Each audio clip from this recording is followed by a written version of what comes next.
Dartmoor Prison, isolated from the outside world by walls of granite.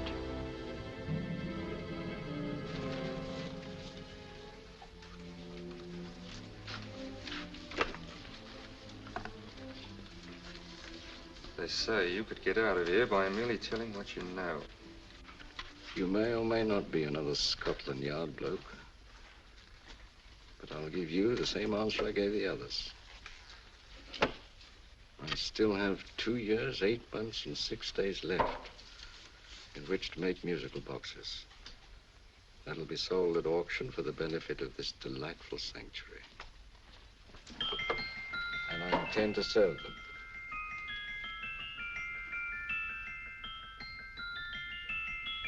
Move along. And now we come to the next object on our list, or I should say objects, because there are 3 of them. Now, ladies and gentlemen, these can be bought together or separately. Now, these beautiful little musical boxes only arrived this morning, and I didn't intend to put them on the auction block until later, but I'm going to sell them now. So, good friends, as our old pal Mark Antony used to say, lend me your ears. And what do you hear? Right. The beautiful tinkle tinkle of a musical box. What a lovely trinket. What a beautiful gift. Created and made by loving hands. A thing of beauty and utility. I was going to start with £5. It's a bargain, £5. Do I see any hands? If there's a connoisseur in the house, will go £3 for it. £2. £1. 10 shillings. Thank you, sir. Ladies and gentlemen, 10 shillings is offered for a musical box you couldn't buy anywhere in London for less than £5. It'd be stealing to let it go for 10 shillings. Like taking milk from a baby. All right, we're selling for 10 shillings. 10 shillings, 10 shillings is offered, 10 shillings is offered, 10 shillings is offered. And anybody give me £1? Want to give me £1? I won't someone give me £1. £1, £1 is offered, £1 is offered, ladies and gentlemen, £1 is offered. It's against you, sir. Will you go to £2? We got to £2, sir. £2. £2 is offered. £2 is offered. Going once, twice, third and the last call. Sold to the gentleman for £2. Sorry, my dear. Now, ladies and gentlemen, comes the opportunity to purchase an exact duplicate of the beautiful little musical box just bought by this gentleman for the ridiculous low price of £2. Oh, it's exactly the same. Exactly the same. Made with the same hands. You hear that? Isn't that lovely? That tinkle, tinkle, tinkle, tinkle. Sounds like Bow Bells to me, you know, with little angels pulling on the ropes, eh? Who'll give me £2 for it? Who's starting with £2? Will anybody start with £2? Oh, come, ladies and gentlemen. You know, from your enthusiasm, we might all be in Scotland instead of London. Please buy it for me, Daddy. £2, certainly not. We all might be in Scotland. Besides, I don't like his manner. £1, 10 shillings. £1. £1 is ours. £1 is offered. £1 is offered, going £1. Any advance? Going once, going twice, the third and the last call. Sold to the lady for £1. Smart bidding, my dear. Thank you. We come to the third and last of these beautiful little musical boxes. Exactly the same. Tinkle, tinkle. Isn't that lovely? Ladies and gentlemen, I don't bring you here to gull you and swindle you. This is the exact replica of those 2 I just sold before.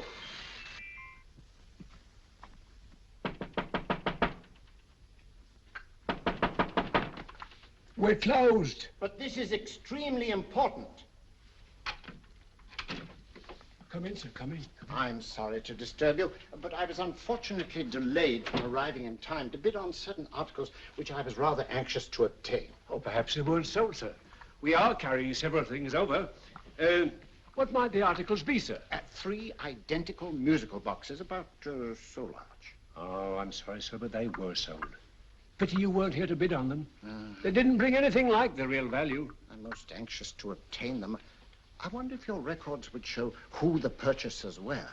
Oh, we don't usually give out that information, sir. For certain, shall we say, sentimental reasons, I'm most anxious to get in touch with the purchasers. I'd be willing to pay, shall we say, £5. Well, for certain sentimental reasons, sir, we'd be very happy to oblige. Alfred, today's sales. The 3 musical boxes. Musical boxes, oh. Ah, here we are. The first purchased for £2 from Mr. Julian Emery, 52 Portman Square. Write this address down, Alfred. Yes, sir. Second didn't leave any name. Oh, how unfortunate. I think she's a dealer. You see, they don't like us to know where the things are going. On account of the profits. You say the second purchaser was a woman. Can you give me a description of her? Oh, she was a young woman. Fairly tall, slender. She had a light complexion and dark hair, and she was wearing A grey suit, don't you remember? That's right. She probably runs a gift shop. She paid £1. You say she comes here fairly frequently? No, I didn't say so. But she does, sir. Like as not, she'll come in on Thursday. We have sales on Mondays and Thursdays. Oh. And the third box? The third? Mr. William Kilgore, 143B Hampton Way. For 10 shillings. Quite a drop from £2. Mr. Kilgore was a Scotchman. Oh. Well, thank you. You've been most helpful. Oh, thank you, sir. And any time you're passing, drop in. We always have lovely things for sale. Our card, sir? Thank you. I'll be back Thursday.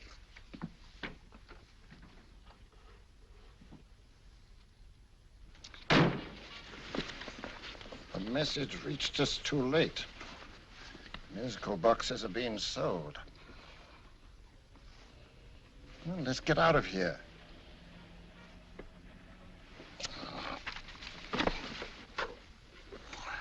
Someday you'll go too far. Reaching for a star, you fool. Yet a fool may touch a star, Colonel Cavanaugh, if he but reach high enough. But not possess it as you would. The musical boxes, they're being sold. What a pity for you, my dear Colonel. Is it my fault that the message reached us only an hour ago? Is it my fault that they were sold? She can't hold me responsible for that. Hope for your sake you're right.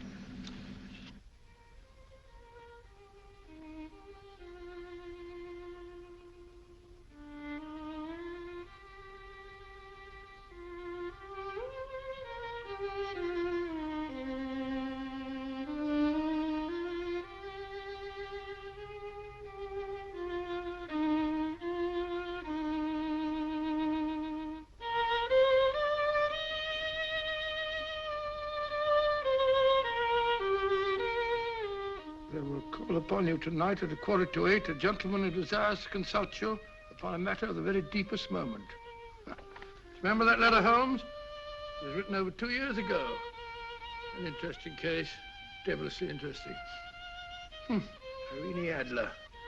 What a striking-looking woman from the brief glance I had of her. Seems only yesterday. What charm. What poise, and what a mind. Sharp enough and brilliant enough to outwit the great Sherlock Holmes himself.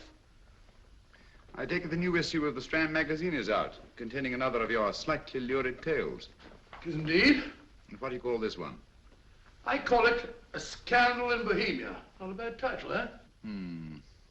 If you must record my exploits, I do wish you'd put less emphasis on the melodramatic and more on the intellectual issues involved. More on the what do you mean by that? Well, I do hope you've given the woman a soul. She had one, you know. By the woman, I suppose you mean Irene Adler. Yes. I shall always remember her as the woman.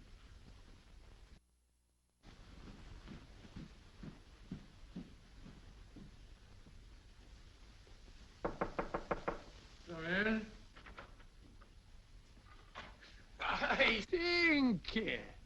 That's him, old boy. How are you? How are you, old boy? I haven't seen you for years. I want you to meet my old friend Sherlock Holmes. Holmes, this is Stinky. In other words, Julian Emery. How do you do, Mr. Emery? Watson has often spoken of you. Oh, has he? Yes, we were at school together. Yes, more years ago than I care to remember, but you didn't come in here just to remind me of that. No, I just happened to be in the neighborhood and saw your lights burning, so I took the liberty of looking you up. Still writing your mystery stuff? Yes, there's a new one out this week. Good, I never miss them. Oh, good, thanks. I say that bandage makes you look very interesting. Still poking your nose into other people's business as usual? Who hit you? I haven't the foggiest notion. Somebody knocked me on the head in my own living room and then proceeded to commit the most idiotic burglary you ever heard of. Fellow must have been balmy as a coot. Balmy? Why? Come sit down, old boy. Hey. Would you like a cup of tea? Huh? Oh, All right. I'll go and tell Mrs. Hudson about it. Why do you say the robbery was idiotic, Mr. Emery?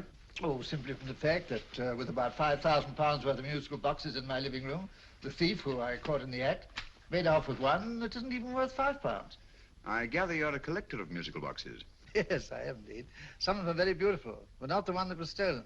The thief evidently grabbed the first thing that came to his hand when he heard me coming into the room. Still, it's rather odd, isn't it, that having disposed of you, he didn't pick up something more valuable. Mm-hmm. Was there anything unusual about the stolen box? No, nothing at all. No, I picked it up in the south of France, several years ago.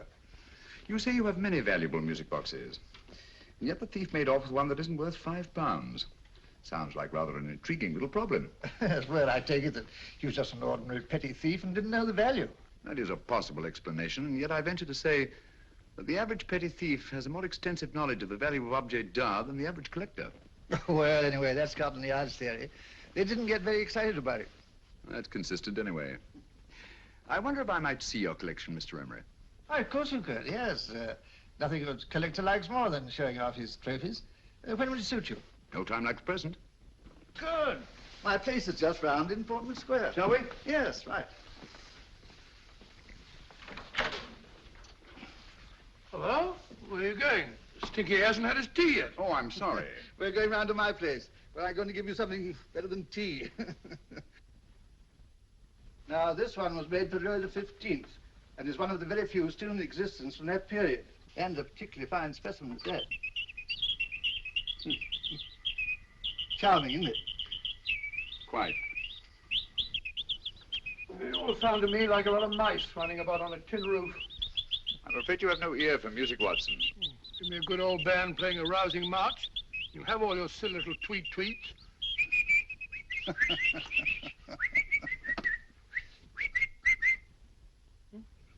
Another room. Is this me?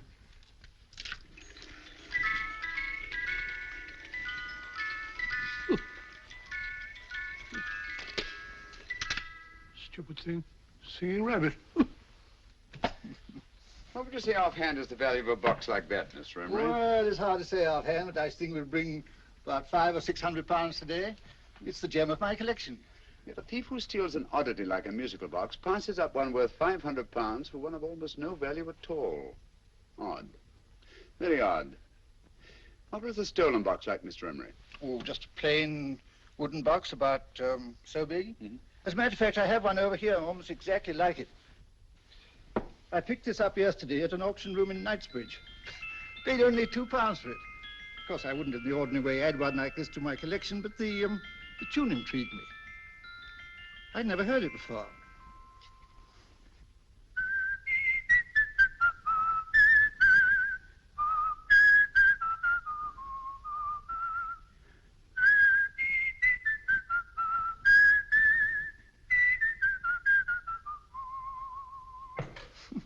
You have a remarkable ear for music, Holmes. Rather an unusual melody. Sit down, will you? Thanks. You say you bought that box at an auction sale yesterday? Yes, the Gaylord auction rooms in Knightsbridge. Mm-hmm. Run by old, what's his name? Crabtree. That's the man. At what time was the robbery committed? Oh, about 3 o'clock this morning. You know, Mr. Emery, that box and the robbery might well be cause and effect, especially since you say that the stolen box outwardly resembles this one a great deal. And Scotland Yard were not particularly interested, eh? Oh, yes, but I wouldn't blame them for that, especially as I told them I was quite unable to describe the thief, except, of course, for the fact that it was definitely a man. All you remember is that you came in here and someone struck you on the head. Yes, and the next thing I knew, my man was trying to revive me. It might be wise for you to put that box away somewhere and lock it up. Oh, I don't think that's necessary. Besides, everything's insured. Well, at least if any further attempts at robbery are made, I'd suggest that you call the police, rather than running into any personal danger. Oh, come, Holmes, aren't you being a bit of an alarmist? Possibly. Well, I must agree with old Stinky. Seems to me you are making rather a mountain out of a molehill. Molehill is the word, old boy, and it's time you were in bed. Thanks so much for letting us see your place. Well, it's been glad meeting you. Holmes, I can't understand why you were so mysterious. Seems to me the petty thief explanation was the only sensible one. Really? Yes, I can't see how you can believe it was anything else. I didn't say I believed it to be anything else. The petty thief theory is the obvious one, I grant you. However, it's often a mistake to accept something as true merely because it's obvious. The truth is only arrived at by the painstaking process of eliminating the untrue. We are not able to do that in this case without further data. Rubbish, you're pulling my leg. You're trying to turn a tuppenny halfpenny robbery into an international plot. No, I'm not. I just hope that your friend Stinky is a little more cautious in the future, just in case.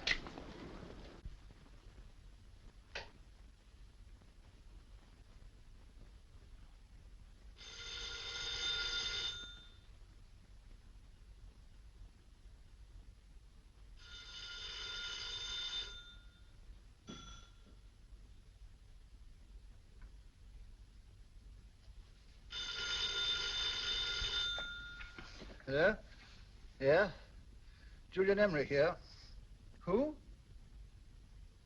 Why, of course I remember you, Mrs. Courtney. Yes, you're the one bright spot at that appallingly dull affair of Lady Sanford's. Huh? Of course it isn't too late to come round. Yes, I shall be delighted to give you a drink. I tell you what, come straight up and I'll leave the door unlatched. Right, well, 15 minutes? Good. I shall be counting each moment. No, I mean that, really. Right, goodbye.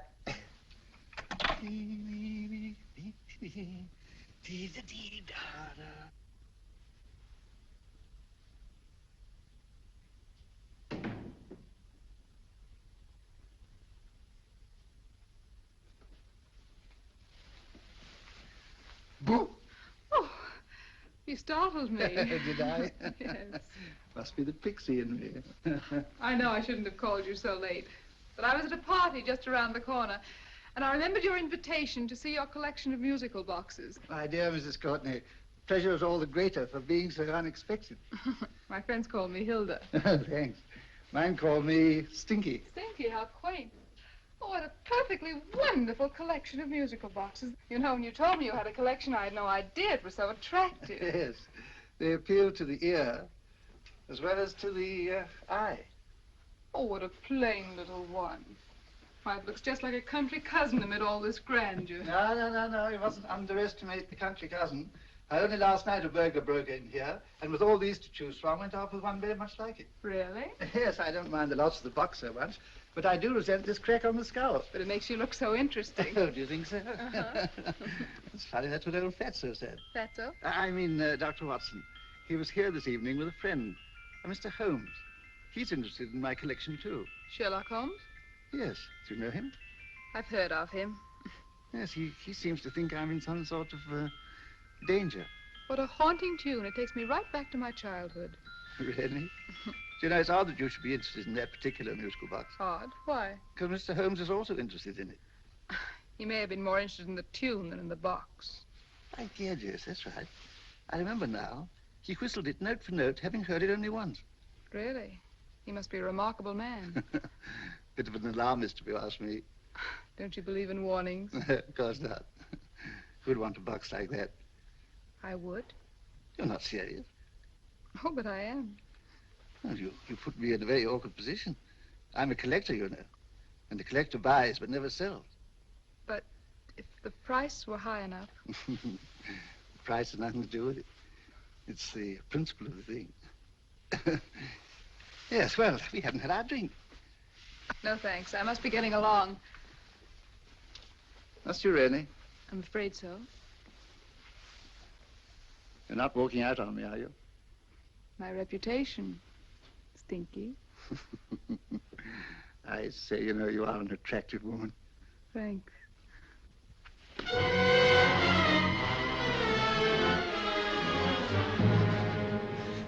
You fool. I told you to wait outside. What did you have to kill him for? All I had to do was walk out with this. He held you in his arms. Don't touch him. Don't touch anything. Now get out. I'm sorry. You're sorry. What about me? This is murder. What about Scotland Yard? What about Sherlock Holmes? Now get out!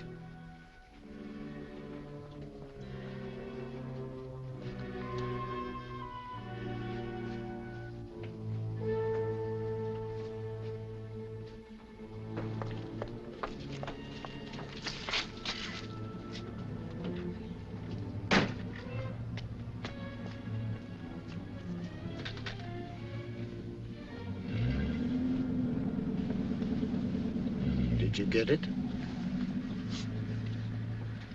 Good. Did you have any trouble with him? Just a matter of murder. Ah, Mr. Holmes. Hopkins. Thanks for coming so promptly. Inspector Lestrade suggested that I call through to you. Mr. Emery was the client of Mr. Holmes, Inspector. Indeed. You didn't mention that when I telephoned you, Mr. Holmes. Well, not exactly a client, Inspector. Sergeant Thompson? He was killed between the hours of 11 and 2 o'clock this morning, Mr. Holmes. Must have been someone he knew, someone of whom he had no suspicion. Poor old Stinky. It's all my fault. I should have prevented this. Well, it's no time to start talking about that now, Doctor. Apparently it's gone. That's the second attempt on the musical box that Emery bought at the auction sale. And this time it was successful. But that box was only worth £2. It was worth a man's life, Watson. I think we'd better pay a visit to Gaylord's auction room and that fellow Crabtree. Inspector, may I suggest that you make a complete search of this flat for a small, plain, musical box about that size. Thank you. Come on, Watson. You say the first box went to Mr. Julian Emery. The second to Mr. Kilgore, 143B Hampton Way. And the third to the unidentified young lady who presumably has a shop and lives near Golders Green. That's right, Mr. Holmes. Isn't it rather strange, Mr. Crabtree, that you should have had 3 identical musical boxes all playing the same tune? Where'd they come from? Dartmoor Prison. Dartmoor? Yeah, we get a regular shipment from there every month. The inmates manufacture them. Well, they make all kinds of things, you know, pipe racks, wastepaper baskets, musical boxes. Did you happen to notice if anyone showed any particular interest during the auction in the purchasers of these 3 boxes? Oh, come now, Mr. Crabtree. This is very literally a matter of life and death. Well, since you put it that way, Mr. Holmes, there was a gentleman came in here about an hour after closing time, and he was in an awful state, he was. He gave me £5 to tell him where the boxes had gone to. He said they had a sentimental value for him, sir. Expensive sentiment. Can you describe him? He was tall, distinguished looking, and he had grey hair and a moustache. Oh, he was quite a gentleman, sir. What was his reaction when you were unable to supply him with the address of the young lady who owned the shop? I told him the young lady usually come back on Thursday. He said he'd come back on Thursday. Now, that's tomorrow. Thank you, Mr. Crabtree. You've been very helpful. Thank you. Come along, Watson. Where are we going now, Holmes? To the home of Mr. Kilgore, the man who bought the 3rd box.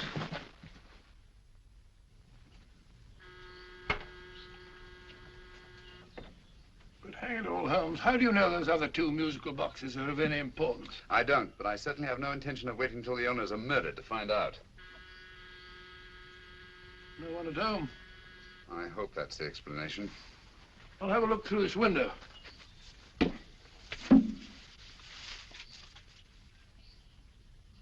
Doesn't seem to be anyone there. The whole place seems deserted as far as I can see. Yes. Mr. and Mrs. Kilgore at home? No. When do you expect them? Oh, in an hour or so. There's no use you're hanging about. They don't buy nothing from peddlers. Peddlers? My good woman, this is Mr. Sherlock Holmes.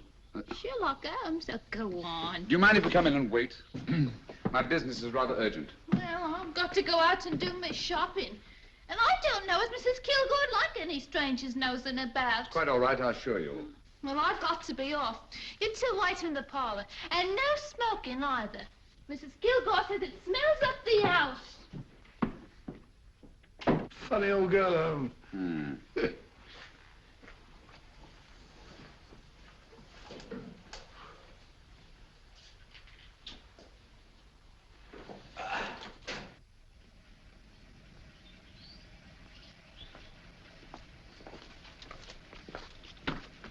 Park Lane. Park Lane? And what would the likes of you be doing in Park Lane? Now, don't worry about the fare, Ducky. If you knows how to get to Park Lane, up it.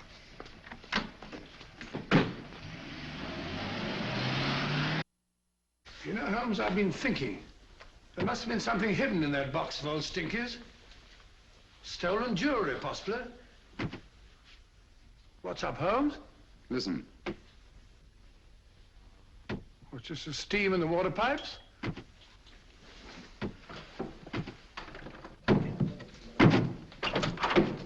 Watson! Great Scott! Come on, Holmes. Get on the chair here. It's all right, my dear. There. Now, don't worry. It's all over. There you are, dear. Don't cry anymore. She tied me up and shut me in the cupboard. I know. She won't come back. Did you show her your new musical box? Yes, she said she wanted to hear it play, and as soon as I showed it to her, she grabbed hold of me. I know. Now, don't worry. We'll buy you a new musical box. Yes, my dear, the best one in London. Watson. Oh, what a fool I've been. What do you mean, Holmes? She took the musical box out of this house in that market basket, right under our very noses. Why could the Kilgore charwoman want to take the music box? She isn't the Kilgore charwoman. She's a consummate actress. An extremely clever, unscrupulous woman who will stop at nothing. Take care of the child, will you, Wolfella, till our parents get back. Explain everything to them. Of course I will. But, Holmes, where are you going? Somewhere, somehow. I must get to the young lady who bought that third musical box before our opponents find her. I only hope that I won't be too late. Oh, no. No, darling, you mustn't cry anymore. Now, cheer up. Would you like to hear old Uncle make a noise like a duck?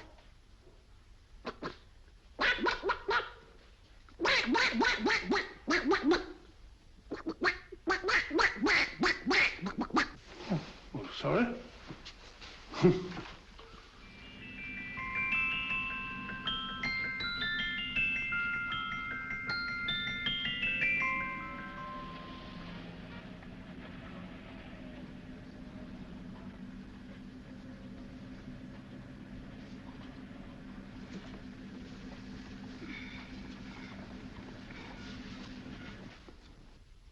Now, ladies and gentlemen, how much am I offered for this beautiful lace Dresden china figurine?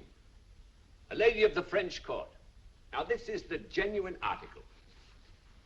What a beautiful ornament for your mantelpiece. Or you could use it as a centerpiece on the dining room table. Now, will somebody start me for £10? Will somebody start me for £10? £8?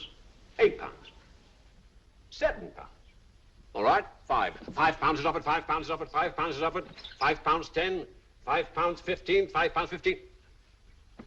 £6 is offered, £6, going once, going twice. The third and the last call. Have you all done? Sold to the lady from Twickenham for £6. Next, we have a real museum piece, ladies and gentlemen. A fine 19th century doll. A costume and exact replica of the holiday clothes worn by the Hungarian peasant women. Now, ladies and gentlemen, an article like this would cost you from £15 to £20 in a West End shop. I'm not going to ask you for anything like that. Who'll give me £2 for it? £2. Anybody offer me £2? £2 for the Hungarian? £2? £1. What? Anybody give me £1? Anybody offer me £1 for the doll? £1 is offered, ladies and gentlemen. £1 is offered. Now, I'm not going to waste your valuable time or mine in trying to get one half of what this beautiful doll is worth. If the young lady can steal it for £1, that's her good fortune. So it's going once, it's going twice, the third and last call. Any more? Sold to the young lady for £1. And now, ladies and gentlemen, may I draw your attention to something which may be a great surprise to you, worthy of any collection. The only other one like it is in the British Museum. It's a Ming vase of the 7th dynasty. This vase lay in a large collection somewhere outside Rome for over 2 centuries, I understand. It was discovered there by the noted antiquarian, Sir Andrew Coppleston. Now, some of you may remember Sir Andrew Coppleston. Besides being a noted traveler and antiquarian, he's also a gentleman rider.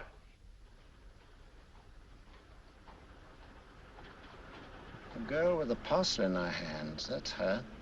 Are you sure that's the girl? Well, she fits perfectly the auctioneer's description.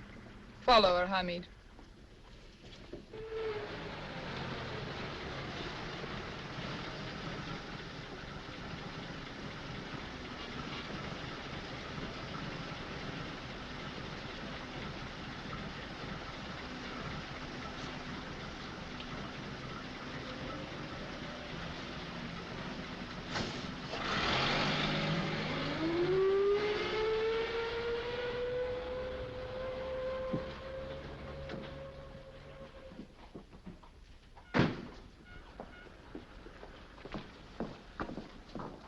It's lovely, dear. And only £1. We can get at least 3 for it. Easily. I'll go make some tea. I could do with a cup. Right.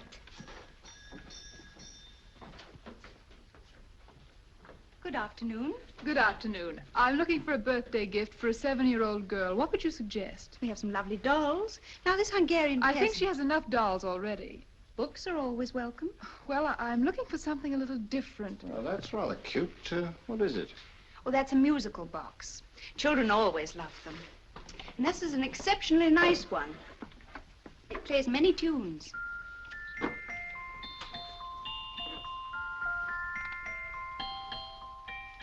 Have you any others? Yes. If you'll just step this way. I have only 2 left.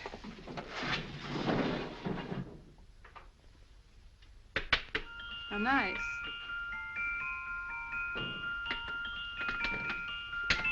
Are you sure this is all you have? I'm sorry. They're rather hard to find, you know. That's our entire allotment.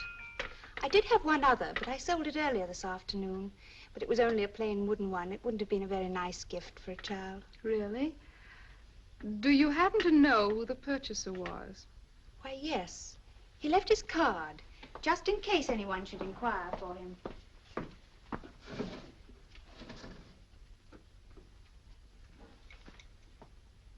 How interesting. I'm sorry, but I'm afraid I'll have to look a bit further. Thank you anyway. Good afternoon. Thank you.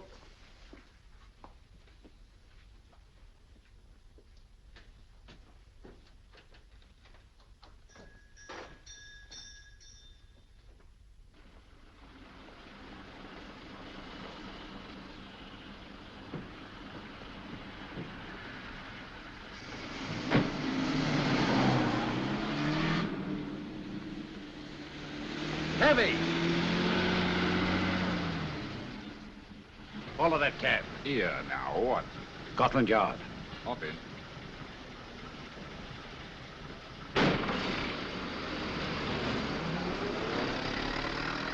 Sherlock Holmes. I might have known. We thought we were the hunters, instead of which we're the hunted. We'd been fools. We played right into his hands. Of course. He's had us followed. Don't look. The man in front of the toy shop. Hamid, turn sharp right at the next corner and again at the next.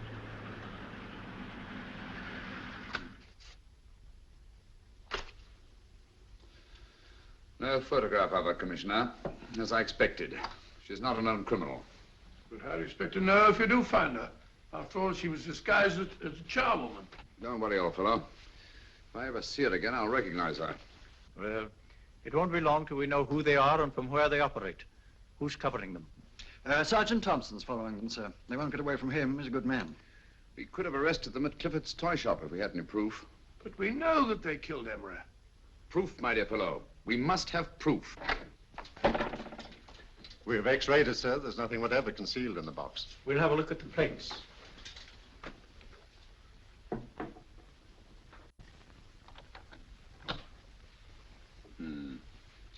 There must be some clue.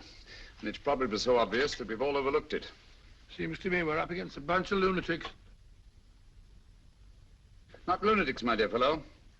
Extremely astute, cold-blooded murderers. What can these little musical boxes have in them that's so important? Don't forget they were made in Dartmoor prison. You can smuggle stuff into prison, but not out. Do you want us to break the box apart, sir, to see if there's anything the x-ray hasn't caught? No, not yet. Do you mind if I take it? Certainly. Thanks.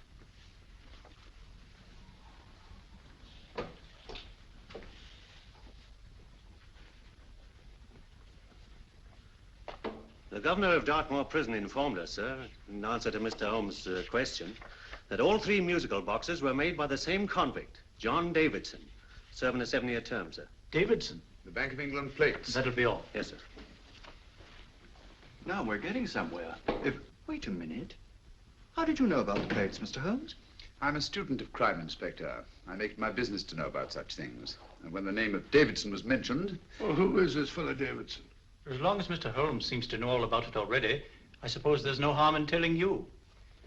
2 years ago in London, there occurred a robbery of such tremendous importance, although the stolen articles themselves have no intrinsic value whatsoever, that the Home Secretary was instrumental in seeing that not a word of it appeared in any newspaper. But you never told me anything about this, Holmes. You were away at the time. Articles of no intrinsic value and yet of such importance? I don't understand. Davidson was apprehended within 15 minutes of committing the theft. But by that time, he'd hidden the articles in question and they've yet to be found. Before going further, Dr. Watson, I must inform you that this matter's not to be mentioned outside of this room. Of course not. Do I look like a man who'd gossip? Let's not go into that now, old fellow, shall we? Davidson had been employed for years in a position of extreme trust by the engravings department of the Bank of England. The articles he stole were nothing less than a complete duplicate set of plates for printing £5 notes. What? The Bank of England's own plates? Precisely. And with those plates, a gang of crooks could flood England with £5 notes, not forged in the usual sense of the word, but notes undetectable from genuine Bank of England notes in any way whatsoever. Good heavens. Any whisper at all might have resulted in enormous damage in shaking public confidence in the Treasury. We tried everything after we arrested Davidson. Offered him a shorter sentence if he'd tell us where he'd hidden the plates. Why, we even put in Scotland Yard men with him as cellmates, but no results. Obviously, Davidson is a man of strong character and infinite patience. Yet suddenly he feels impelled to smuggle out the secret of the hiding place of the plates to his confederates. Why? I don't understand, Mr. Holmes. Well, for example, has the Bank of England made any plans to radically change the design of the £5 note so that in, say, 7 years from now, notes made from the stolen plates would be worthless? Confidentially, Mr. Holmes, such a move was discussed. But replacing all the £5 notes in circulation would be such a Herculean task that nothing's been done about it as yet. I see. Of course, there is another possible explanation. Davidson didn't have much time to find a hiding place before he was captured. He may be afraid that the plates will be accidentally discovered before he's released. Hence his anxiety to communicate their whereabouts to his confederates as soon as possible. I believe you've hit it, Mr. Holmes. I'm sure that the message is contained in this musical box. Or rather, in all 3 musical boxes, since possession of all 3 seems to be essential. Our opponents have 2/3 of the puzzle, we have 1/3. Well, what are you going to do, Holmes? Try to deduce the message from the 1/3 that we have.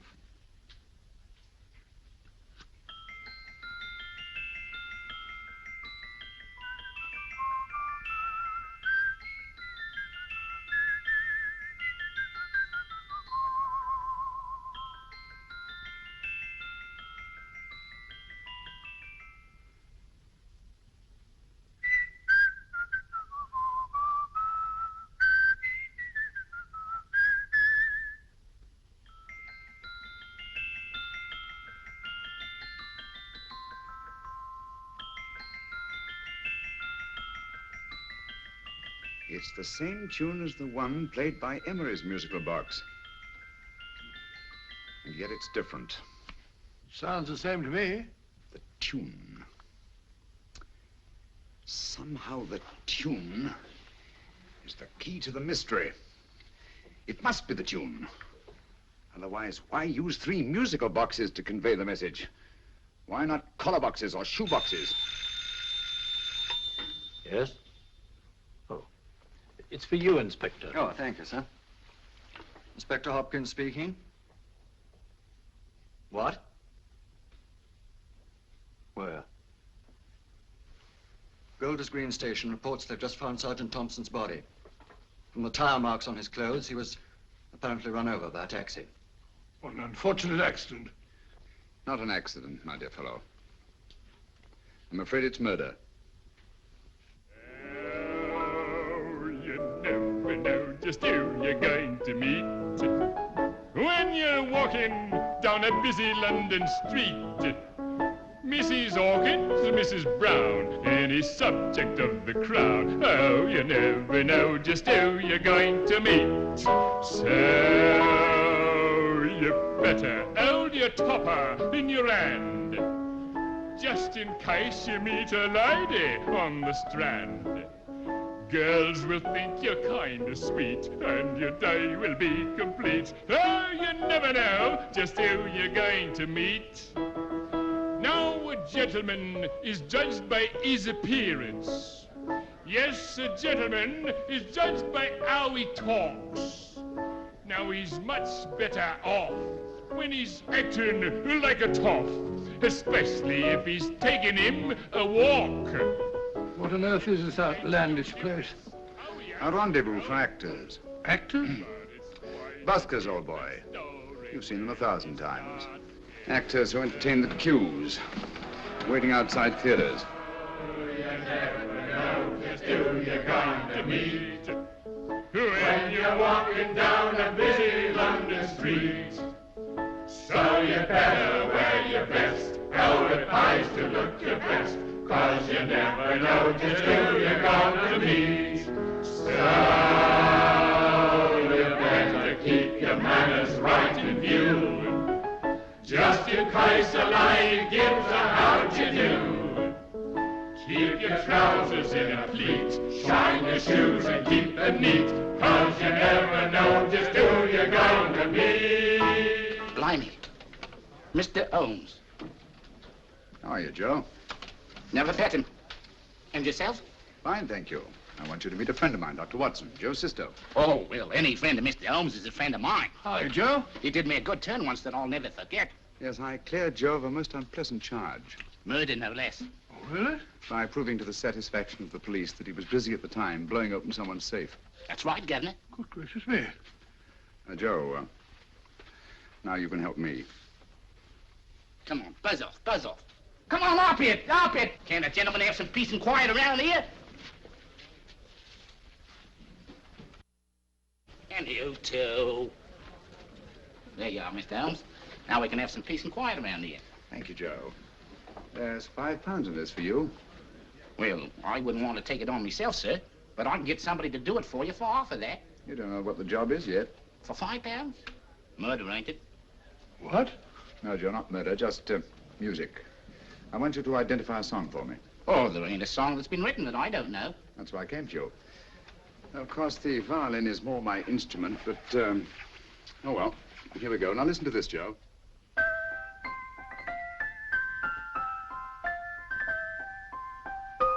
Wait a minute. You're playing that wrong. That should be E natural, not E flat. You know the song? Oh, yes. It's an old Australian song called, The Swag Man. But you're playing it all wrong. That's what I hoped you'd say. Now, listen again, Joe.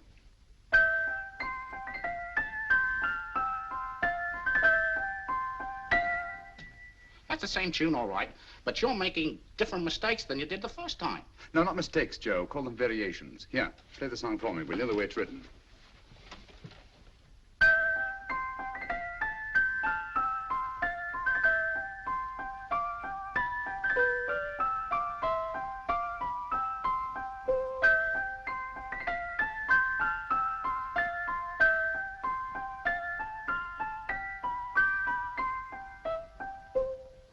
There you are. Thank you, Joe. What's it mean, Holmes? Are you onto something? Perhaps. I don't know yet. It's probably a code of some sort. Joe, could you write the song down for me? The way it was originally written? Oh, sure, Mr. Holmes. But it'll take a few minutes. Mm-hmm. Here, Mabel. Pale ale. Come on, up to it. Along with it.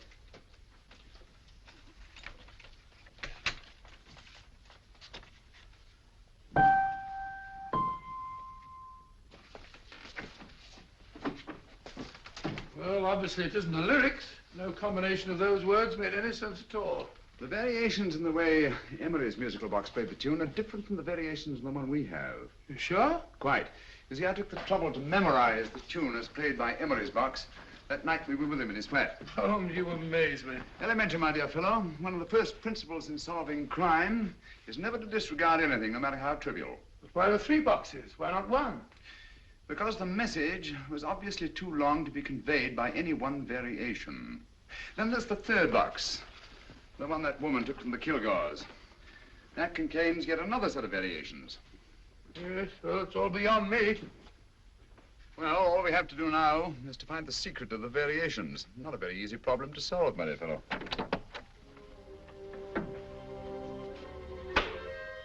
Hello. What's up?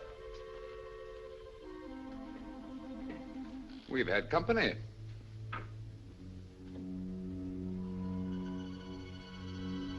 I say, this is outrageous. Ask Mrs. Hudson to come in here, will you? Right.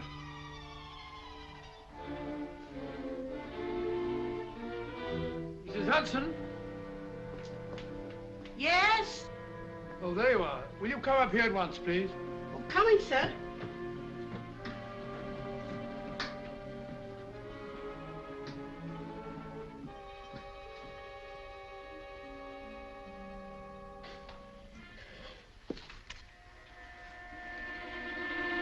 Mercy me, Mr. Holmes.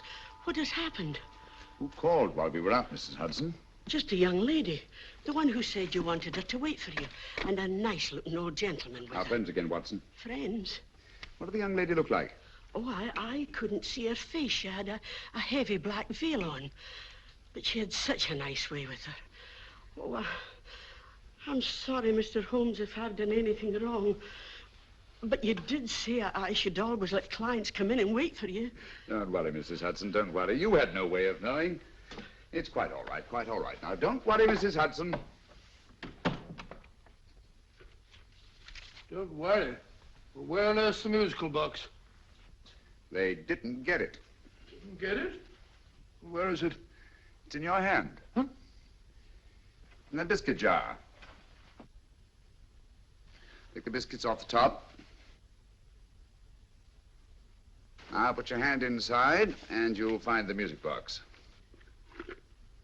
Well done, Holmes. Well done. Amazing.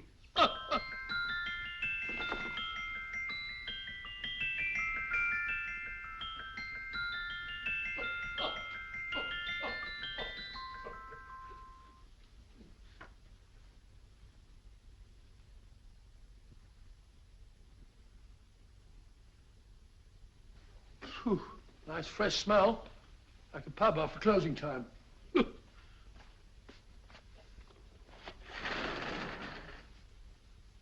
I say, Holmes. What? It's morning. Allow me to congratulate you on a brilliant bit of deduction.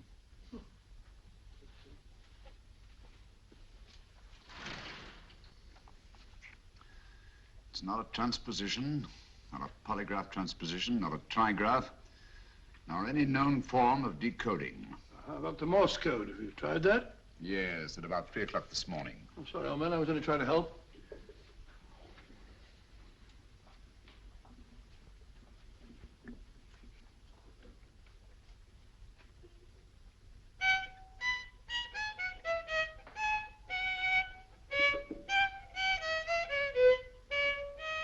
Oh, do me a favor.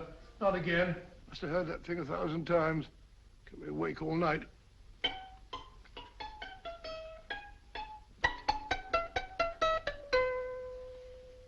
Not a very distinguished composition, I grant you. You know perfectly well I don't know one tune from the other. When I was a kid, my people tried to have me taught the piano. I've always felt sorry for that old teacher of mine. The poor old girl finally reached the point of numbering the keys for me. 1, 2, 3, 4. Even then, I never progressed beyond it. Numbering the keys, Watson. The 19th key of the keyboard is the 19th letter of the alphabet. S. Here.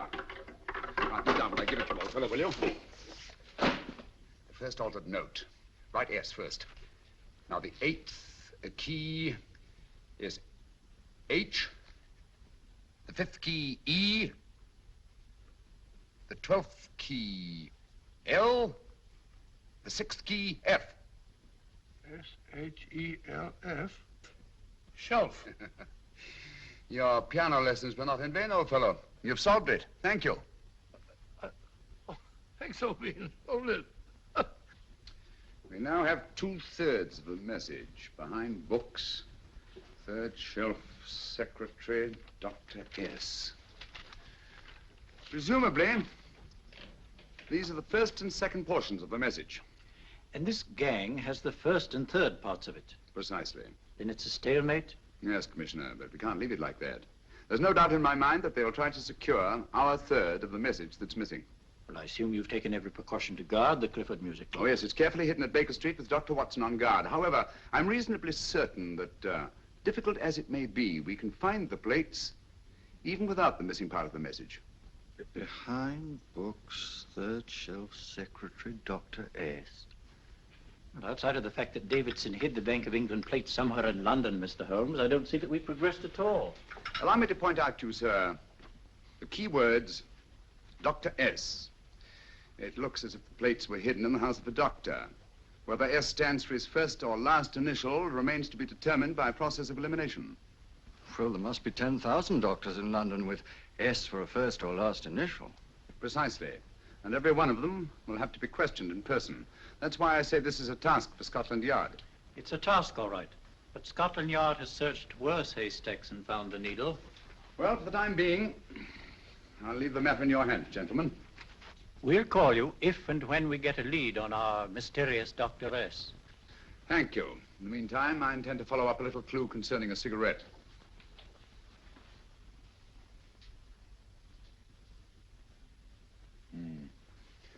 You're certain of the identification of the tobacco?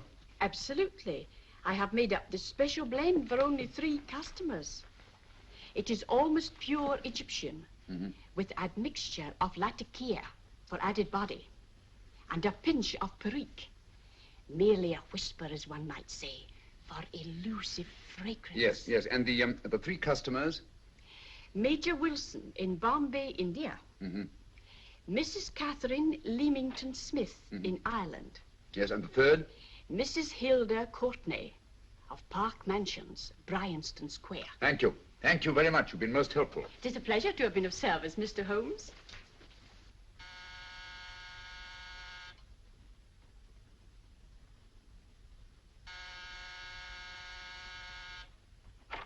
Yes?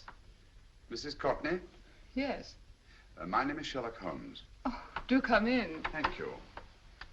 I've heard of you, of course, Mr. Holmes. I believe we have a mutual friend in Sir Edward Brookdale. He's spoken to me of you quite often. Indeed. And to what good fortune am I indebted for this visit? I think you know Mrs. Courtney. Well, I did get a summons for speeding last week, but outside of that, I don't think I'm of any interest to the police. Oh, come now, Mrs. Courtney. You seem to forget that you and I have met before. I'm sorry. I'm sure I would have remembered meeting the great Sherlock Holmes. Please sit down. Thank you. You say we met before. Yes. At the home of Mr. and Mrs. Kilgore, 143B Hampton Road. Kilgore? I don't think I know anyone of that name. Well, I didn't say you knew them. As a matter of fact, you called on them when they were out. I don't understand, Mr. Holmes. Really? And you were dressed rather differently. Indeed. Cigarette? Thank you.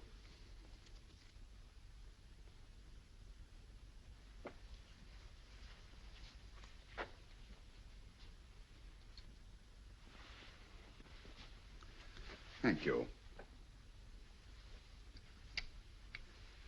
You know, Mrs. Courtney, people generally forget, in assuming a disguise, that the shape of the ear is an almost infallible means of recognition and identification to the trained eye. Evidently, you've mistaken me for someone else. Oh, no, not at all. Though naturally, I expected your denial.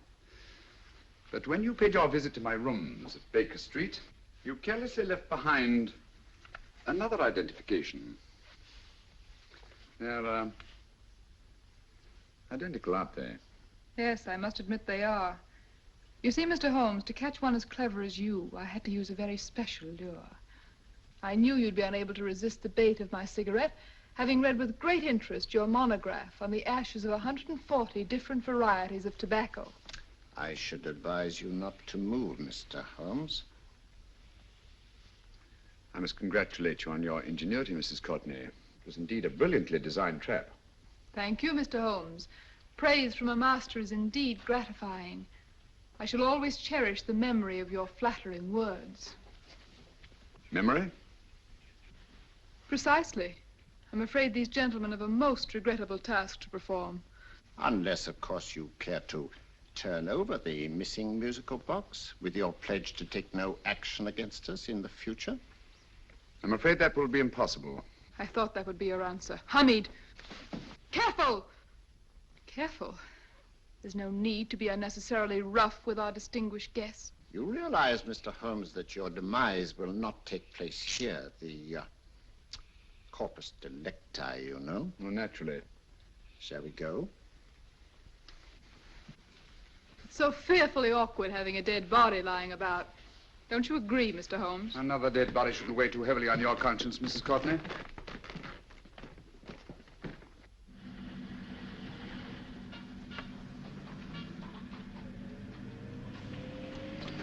You mind if I have a cigarette? Don't see why not.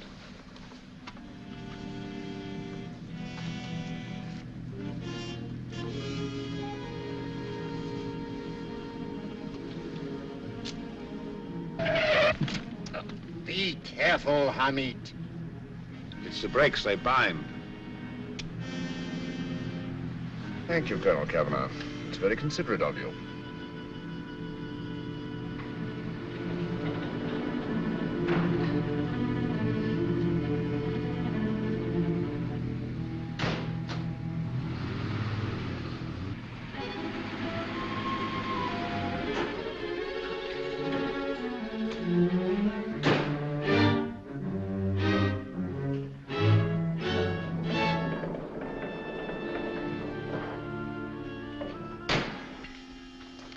You'll be happy to know, Mr. Holmes, that your death will be a painless one. Hamid, attach this to the motor of the taxi. That little attachment, my dear Mr. Holmes, contains the deadly fluid known as monosulfide. The Germans use it with gratifying results in removing their undesirables.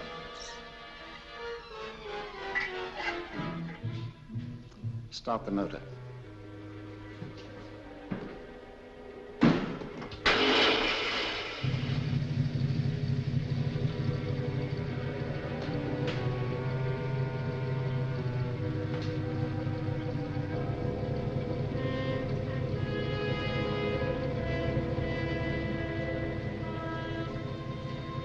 Tape his mouth.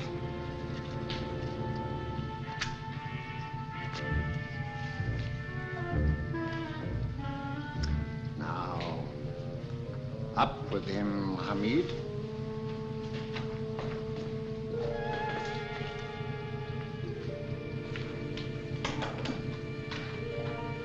You find yourself like Muhammad's coffin, Mr. Holmes, suspended between heaven and earth.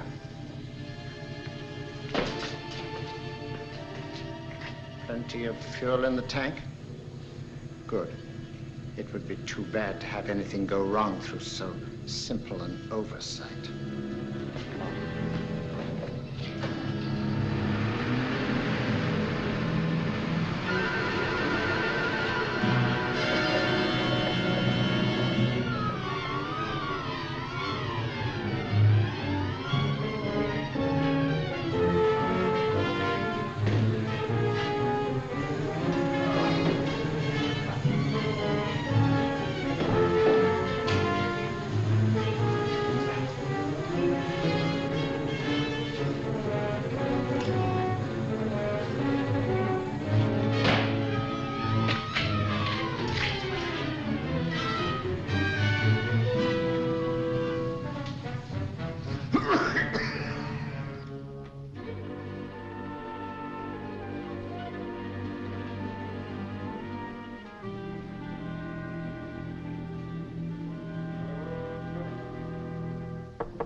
Good afternoon. Mr. Sherlock Holmes? No, I'm Dr. Watson. Oh, of course, Dr. Watson. How stupid of me. Oh, so this is stupid of me. Won't you come in? Well, I really came to see Mr. Holmes. Oh, I'm afraid he's out. I don't know when he'll be back. Perhaps there's something I can do. Won't you sit down? Thank you.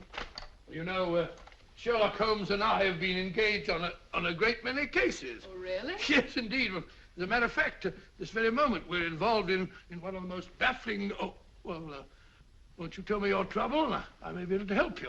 That's very kind of you, Dr. Watson. Perhaps if I wouldn't be imposing too much. Imposing? Oh, there's no imposition. No imposition at all. A pleasure, I assure you. Now, tell me all about it, Miss Williams. Mrs. Williams. I live in Surrey, Dr. Watson, and I've come up to London in sheer desperation. My only sister has disappeared, and the local police seem utterly unable to find her. Well, Holmes and I solved a case exactly like that once. Very interesting as far as I remember. I call it the adventure of the solitary cyclist. Oh, sorry. Now I come to think of it, it wasn't so very similar. Entirely different. I don't think what I was saying. Where were we? She's only 17, Dr. Watson, and until she disappeared last Thursday, she seemed to be in the best of spirits. Possibly a romantic entanglement? Oh, no, nothing of the sort. She left no note, didn't even pack a bag, no explanation. She just started to walk to the village from our house in broad daylight and simply vanished from the face of the earth. Oh, there. Might I have a glass of water? Glass of water. Have one minute.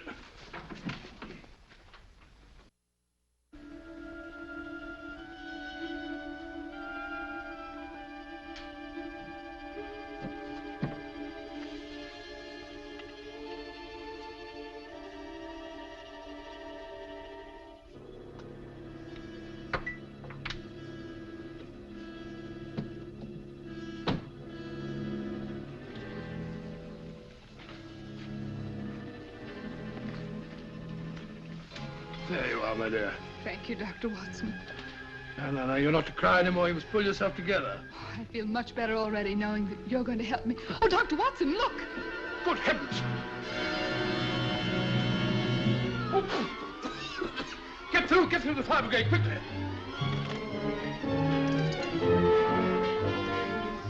Haven't you a fire extinguisher? By Jove, we have in the kitchen.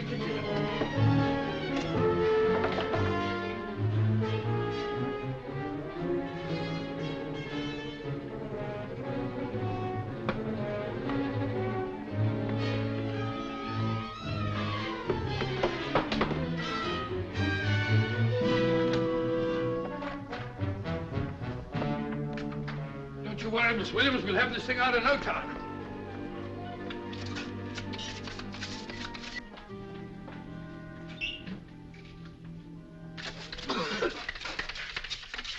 That's got it. Get some air. Well, you see, there was no need for the fire brigade after all. I hope you weren't too frightened, Miss Williams. Oh, gone. That's the trouble with women. They always lose their heads in an emergency. Well...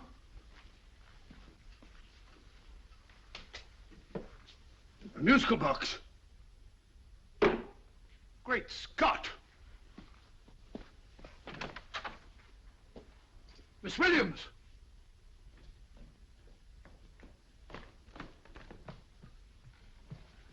Well? Good. And Holmes? By now, Mr. Holmes has no doubt exchanged his violin for a harp. Always assuming that heaven is his destination. Yeah. And now that we have the missing musical box.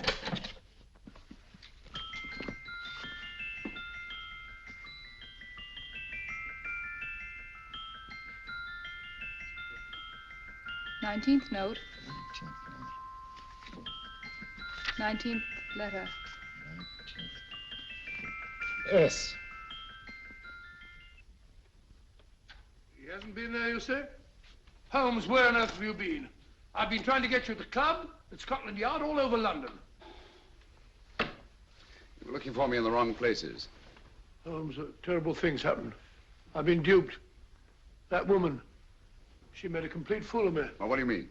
Well, she came here, let off a smoke bomb. I thought the whole place was on fire, and my first thought was to save the musical box. No need to say any more. She has the box. Yes. Don't blame yourself too much, old fellow.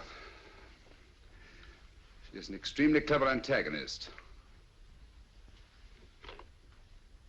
Smoke bomb, you said?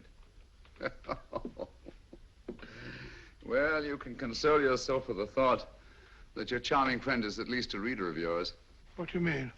If I remember correctly, you wrote about my little experiment with smoke and the cry of fire in a story you entitled A Scandal in Bohemia, which has just appeared in the Strand magazine. All right, old boy. Don't rub it in. Well, it may cheer you up to know that you made a fool of me, too. That cigarette stub was planted here for one express purpose. We're going to bandaging around this place. Bandaging? What's the matter, Holmes?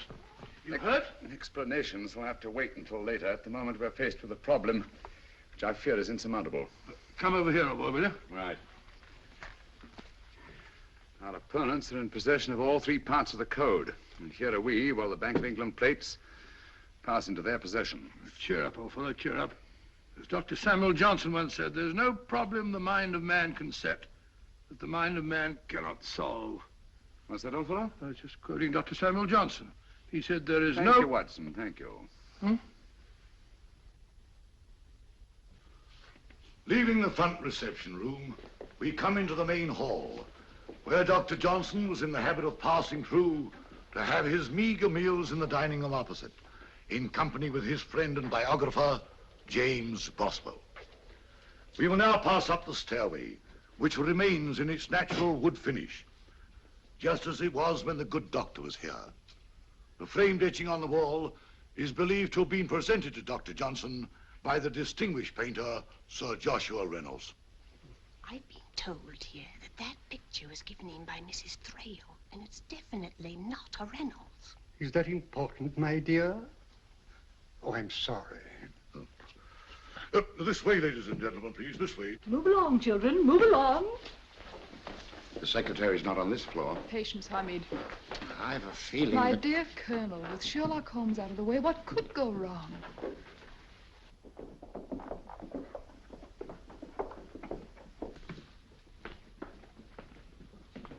And here we have the Garrett Library, in which Dr. Johnson wrote his famous dictionary, and in which you will see also many of the great man's books and other items of interest. Step forward, ladies and gentlemen, please, step forward. Standing in the corner is the secretary, which contains many of the original works by the literary genius. On this table, Dr. Johnson's cat, Hodge, used to sleep while his master worked. A strange thing about this cat, ladies and gentlemen, was its love of oysters. They do say that the dear doctor often went hungry to find the cat that delicacy. What a pity. Now we will visit the grey room, which is immediately below us, in which you will see the very bed in which Dr. Johnson died. What did he die of? Gout. Just gout. This way, ladies and gentlemen. Mind the steps, please.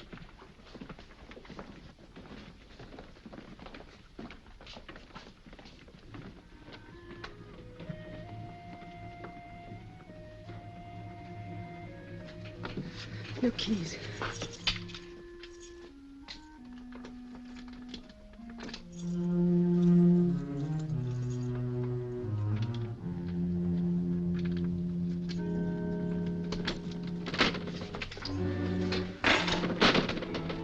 Third shelf up.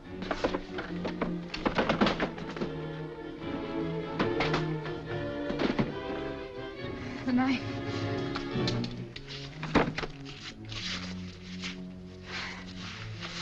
Gentlemen, the Bank of England plates. Well, Mrs. Courtney, so we meet again. No, I shouldn't do that if I were you, Colonel Cavanaugh. I must congratulate you, Mr. Holmes. You're far more clever than I thought. Thank you, Mrs. Courtney. Praise from you is indeed gratifying. I shall always cherish the memory of your flattering words. Memory? Oh, thank you. And now I have a most regrettable task to perform.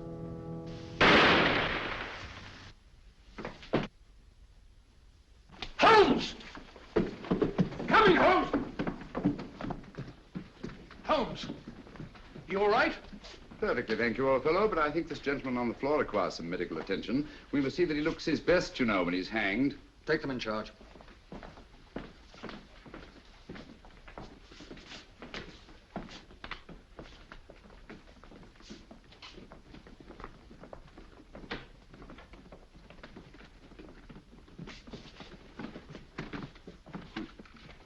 Brilliant antagonist. It's a pity her talents were so misdirected. Will you see that these plates are returned to the Bank of England, Inspector? I still don't understand how you solved it, Mr. Holmes. It's entirely due to Dr. Watson. He gave me the clue when he mentioned Dr. Samuel Johnson. Well, congratulations, Doctor. Oh, thank you, Inspector. I don't think I'd have done it entirely without Mr. Holmes's help, you know.